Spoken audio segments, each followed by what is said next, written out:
Hey guys, Woods Farm here, just back at working on the Kubelwagen. This is going to be part 55. So I just got these tow hooks back from the local welding shop. I went down there and had them cut these out of 5/8 plate steel with their plasma cutter. They did a really good job. This material was just too thick for me to cut with anything.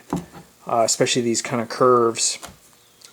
So the next step with these tow hooks is I have to grind all the edges and kind of round everything off, and they get holes, probably going to be 1/2 inch, maybe 3/4 inch holes drilled, and that is how the bumper bars get bolted onto the car.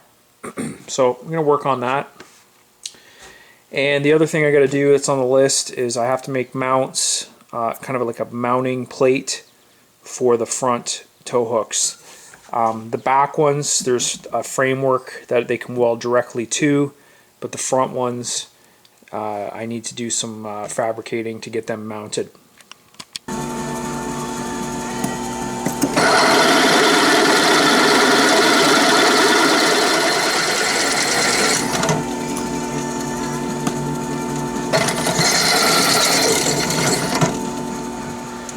Okay, so there's the holes, 1/2 inch, I think that's plenty big enough.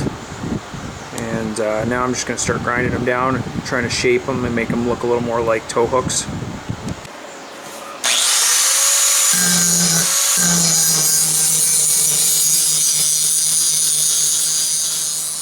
Okay, so I just got the first tow hook tacked in place.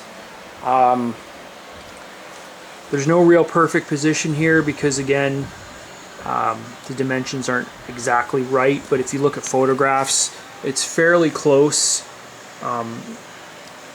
to this bumper bracket here, and it's kind of roughly in line with this panel here. So you can see that line there, that's 4 inches. That's where it would be on an actual Kubel, but this space here is wider. So I'm kind of splitting the difference.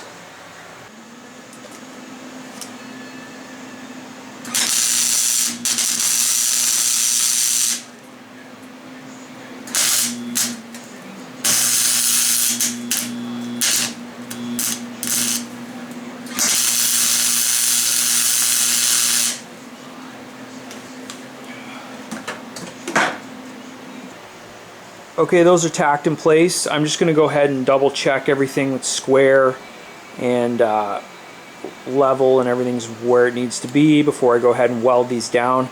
Probably going to do 2 or 3 heavy weld passes to try to make these really strong.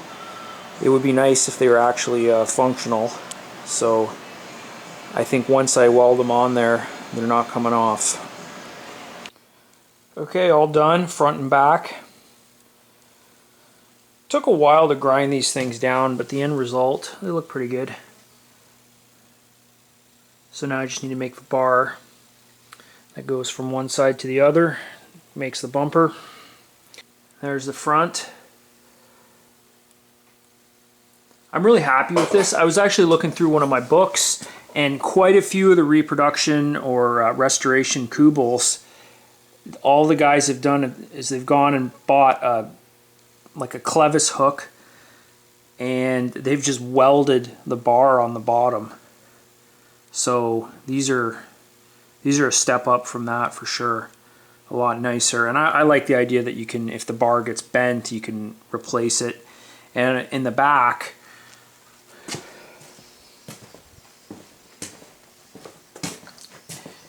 again, the same thing, because you can remove this bumper section, this plate here, to make the engine come out if you're going to pull the engine to do repairs or whatever. Same idea. Now I'll be able to pull that bar, just unbolt it. The bar will come out of the way and you can just bring the engine straight back. So okay, there's the hood panel, the underside. I've just got all those tape marks. That's where the holes are drilled for the plug welds. So I don't want paint around that. Just screws up the weld. So I'm going to paint this, probably just prime it, but I might put a coat of matte black paint on it as well before I weld it in place.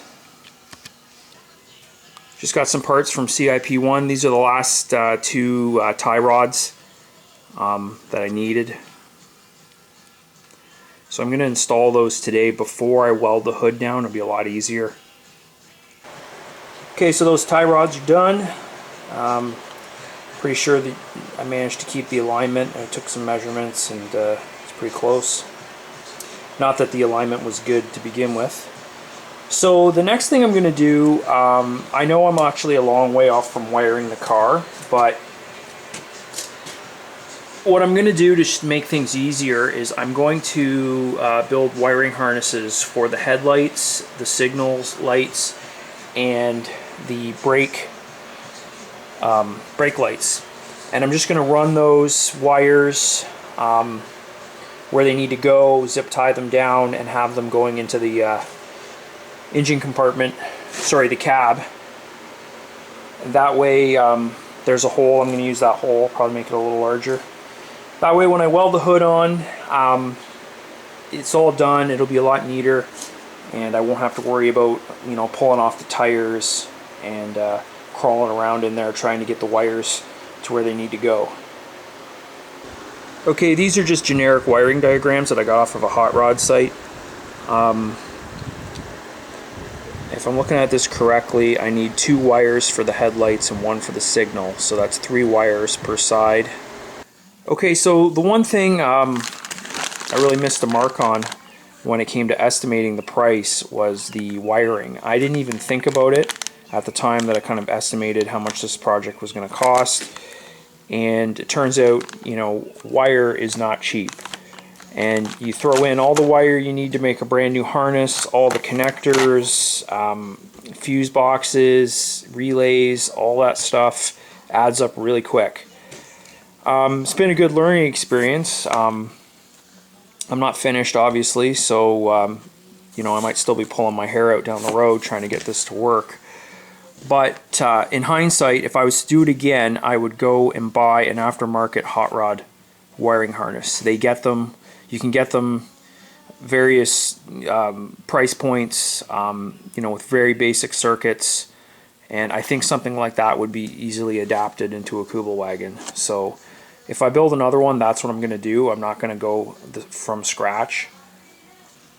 Okay, so I thought I had this thing done correctly, and then I went to get some parts, and while I was driving, I kind of thought more about the switches on the master cylinder.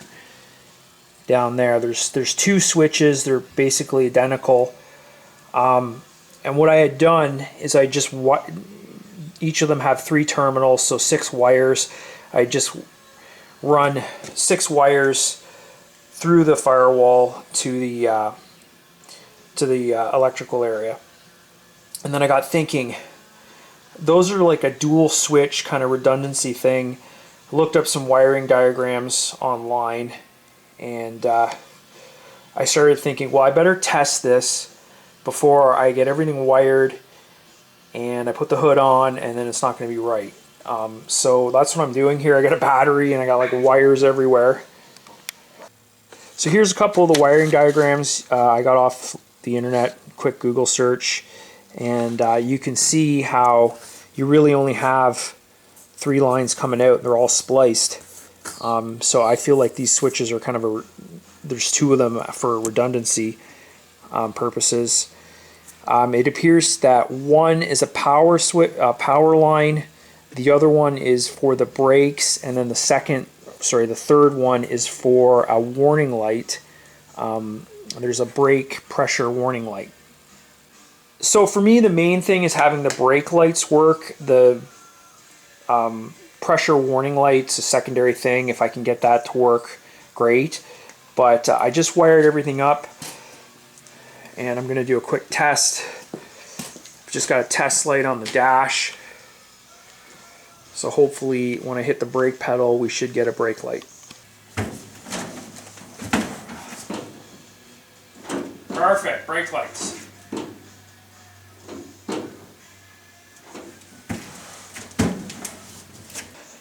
Okay, so now that I know what wire is doing what and I know that it's functional, I'm just going to take some quick notes. What color wire does what, and then I'm going to get it all looking neat and tidy. Get rid of this mess. Okay, so that's all done. Wiring's in place. I know which wires do what. I also have the drive cable for the speedometer. There's a rubber grommet there. Goes through the firewall, and I got it clipped in here, and it's just loose. I'll connect it later. But at this point, the hood can go back on and it can get welded down. So today what I really want to do is get this hood sorted out. Got the wiring done for the headlights. I talked about that. I actually went back, I got thinking, and I added another wire here that grounds. As part of this actual package of wires here. So I did that for both left and right. I went ahead and finally, it's been one of those little details, but I needed to add some bracing here to tie into the sheet metal firewall. So that's there and in place, and then I just need to do these little corner brackets. I'm just adding a little bit of extra angle here. I found that the corner of this fender, if you look at it from this side, just a little weak in here. So I wanted some more solid material. Okay, so I've got everything under the hood done, and I just threw the hood on, about to weld it down, and I realized I'm going to go ahead and pull it off, put it on the bench, and weld on the hub and the other, the spokes, and possibly the fill neck. I'll be welding kind of thin material to thin material, so if I have any blow-throughs or any issues, it'll be easier to deal with it when it's not attached to the vehicle. So that's where we're at right now. Okay, so I just got the hub and the spokes welded on. Played around with the layout again and moved it up 3/4 of an inch. And I think that's a good compromise between giving the windshield clearance and not having the big 30-inch tire too close to the nose. I'm going to go back and put some more spot welds on these spokes, and I might actually go back and fill in this the hub, make that a solid weld. But there's a little bit of warpage over here. I was real careful, kind of went slow, but you know, all that heat going into this 18 gauge, you got to be careful, it'll distort it. And you see it's popped up there just a bit. The good news is that I have lots of points where this gets welded down to the frame, and there's a point right there. So between all these weld down points, as long as it doesn't warp too much more, should flatten out nicely. I am going to redesign this. I talked in a previous video about how I decided to make it straight up and down, which is way more complicated. I am repeating my work, but I'm going to make a template or a rough mock-up out of cardboard and have it just come straight up on an angle. And I'm going to see if I can still get my hand in there and get the cap off. If I can, I'm going to go with the straight up. Well, it's not straight up, it's on an angle. It matches the slope of the hood. So it's at 90 degrees to the slope of the hood. There, maybe that makes more sense.